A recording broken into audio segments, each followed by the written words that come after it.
Wiping with stones. What came before toilet paper? Throughout human history, the need for personal hygiene has been a constant.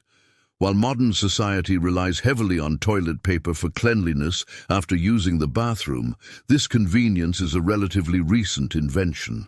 For thousands of years, people around the world employed a variety of creative and resourceful methods to clean themselves. From stones and leaves to communal sponges, the evolution of post-toilet hygiene practices reflects cultural diversity, ingenuity, and adaptation to available resources. This article delves into the fascinating history of what people used before toilet paper, exploring how different societies addressed this universal need. The pre-toilet paper era, a global perspective.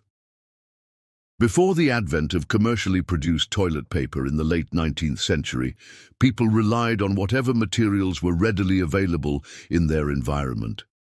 These practices varied widely depending on geography, climate, and cultural norms. Let's take a closer look at some of the most common methods used across the globe. 1. Stones and pebbles. One of the earliest and most widespread methods of cleaning oneself involved the use of stones or pebbles.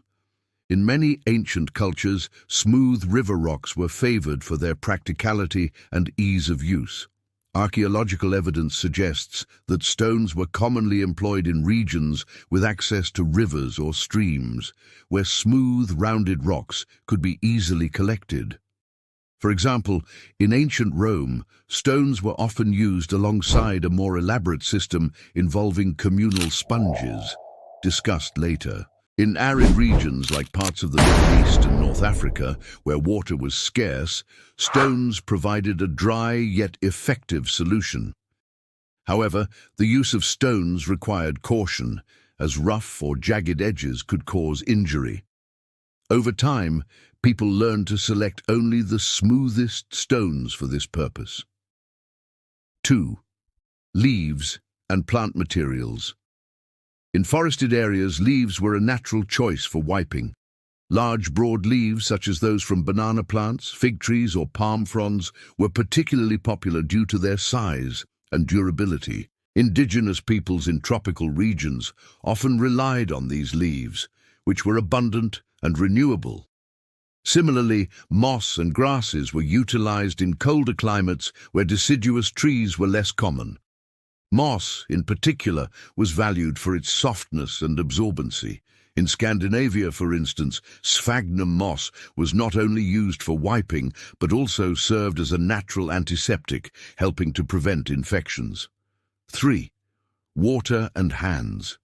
In many parts of the world, water-based cleaning methods have long been preferred over dry alternatives. This approach remains prevalent in South Asia, the Middle East, and parts of Africa, where bidets, lotus, small water jugs, or simple hand-washing techniques are still widely used today. The practice of using water and one left hand for cleaning is deeply rooted in Islamic tradition, where it is considered both hygienic and culturally appropriate.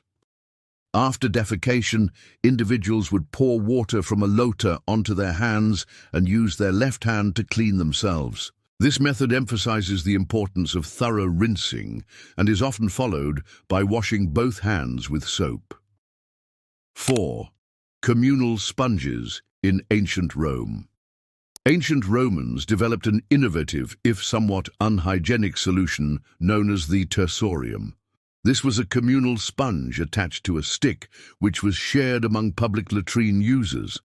After each use, the sponge was dipped in a bucket of salt water or vinegar to sanitize it before being passed on to the next person. While the tersorium may seem unsanitary by modern standards, it represented a clever adaptation to the challenges of urban living in ancient Rome. Public latrines were crowded spaces, and individual cleaning supplies were impractical. Nevertheless, the shared nature of the tersorium likely contributed to the spread of diseases, highlighting the limitations of this method. 5. Snow and ice. In colder regions, snow and ice were sometimes used as makeshift cleaning tools. Historical accounts suggest that inhabitants of Arctic and subarctic areas relied on compacted snow or chunks of ice to wipe themselves.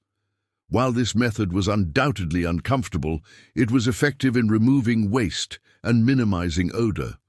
Interestingly, snow and ice also had the added benefit of numbing any irritation caused by previous attempts at cleaning. However, this approach was limited to specific seasons and environments, making it impractical for year-round use in most places. 6. Corn cobs. In colonial America, corn cobs became a surprisingly popular choice for post-toilet hygiene. Once stripped of kernels, dried corn cobs offered a firm yet textured surface that could be reused multiple times. Families would keep a supply of cobs near the outhouse, rotating them as needed.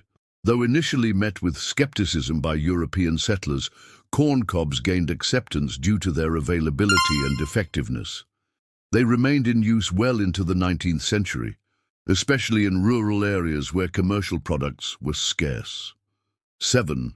Cloth and rags. Wealthier individuals throughout history often turned to cloth or rags for cleaning purposes. Linen, wool, or cotton fabrics were cut into small pieces and washed regularly to maintain hygiene. This method was particularly common in medieval Europe, where textiles were prized possessions. Rags offered several advantages over other materials. They were soft, reusable, and could be laundered with relative ease. However, their cost made them inaccessible to poorer populations, who had to rely on cheaper alternatives like straw, hay, or even animal fur. 8. Seashells. Coastal communities occasionally use seashells as scooping devices for cleaning. Clamshells, oyster shells, and other large mollusk shells provided a sturdy and naturally curved surface that was ideal for this purpose. Like stones, shells required careful selection to avoid sharp edges that might cause injury. While not as widespread as other methods, the use of seashells demonstrates humanity's ability to adapt to local resources. In some cases, these shells were polished or smoothed to enhance their usability. The transition to modern toilet paper. The concept of dedicated wiping material began to emerge in China during the 6th century AD. Historical records indicate that wealthy Chinese elites used thin sheets of paper for personal hygiene, marking one of the earliest documented uses of paper in this context. By the 14th century, mass-produced toilet paper was being manufactured in China, although it remained a luxury item reserved for the upper classes. It wasn't until the late 19th century that toilet paper gained traction in the Western world. In 1857, Joseph Gaiety introduced medicated paper wipes in the United States, marketed as therapeutic due to their aloe coating. However, these early versions were expensive and slow to catch on.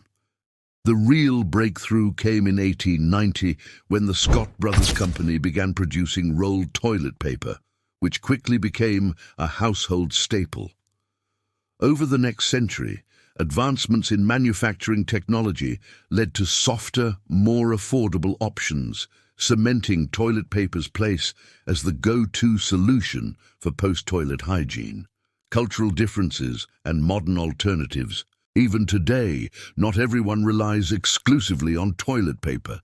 In Japan, high-tech bidet toilets combine water jets with heated seats for unparalleled comfort and cleanliness.